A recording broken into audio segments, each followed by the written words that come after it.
Alors, je m'appelle François Bougon, je suis chargé des réseaux sociaux à l'AFP depuis plus d'un an. Et avant, j'avais été en poste à Montevideo et à Pékin. Alors, à l'AFP, je m'occupe des réseaux sociaux. C'est un poste nouveau. Jusqu'à présent, on se méfiait beaucoup des réseaux sociaux. Et puis, progressivement, on s'est rendu compte que c'était pas vraiment une menace, mais c'était aussi une formidable opportunité, notamment pour retirer de l'information, mais aussi être présent en tant qu'AFP sur ces nouveaux espaces et avoir des publics nouveaux. Donc mon poste, il est simple, il y a trois fonctions. La première, c'est plutôt de la formation, donc expliquer aux journalistes de l'agence ce que représentent les réseaux sociaux, comment utiliser des outils comme Facebook, Twitter.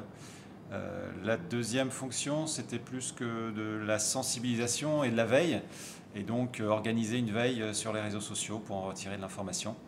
Et puis la troisième fonction, elle est simple, c'est de la gestion d'outils comme une page Facebook. Et puis on a aussi d'autres choses comme un partenariat avec YouTube sur les présidentielles 2012.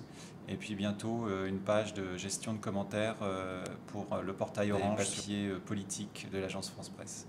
Jusqu'à présent, l'AFP, c'était plutôt ce qu'on appelle du B2B. Donc on a des clients, on vend de l'information à des clients qui après en font ce qu'ils en veulent, notamment sur les sites internet. C'est pour ça qu'on n'a pas un site internet propre, on en a un, mais c'est un site institutionnel.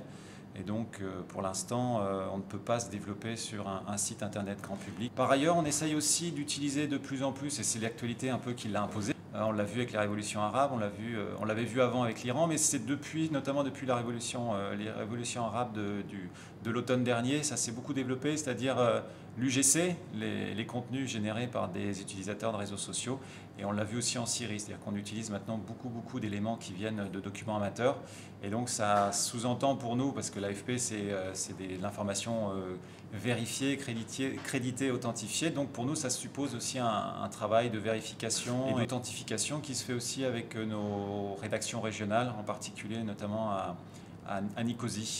Donc on a la page Facebook en français et en anglais, mais l'objectif c'est de pouvoir avoir sur notre site internet un jour ou l'autre un espace participatif où on pourrait faire en sorte que des internautes qui ont envie de nous contacter ou alors de nous envoyer des documents puissent le faire. Mais c'est encore un projet et on ne l'a pas encore totalement abouti. Non, la dernière chose que je voudrais ajouter, je pense que c'est pour dire que les réseaux sociaux à l'AFP désormais, c'est une composante importante du processus rédactionnel. Et je crois que c'est un peu l'avenir, c'est comment l'intégrer encore plus, le structurer dans nos pratiques de tous les jours. Voilà, ça sera le défi des agences de presse en général, je pense, notamment par rapport à Twitter.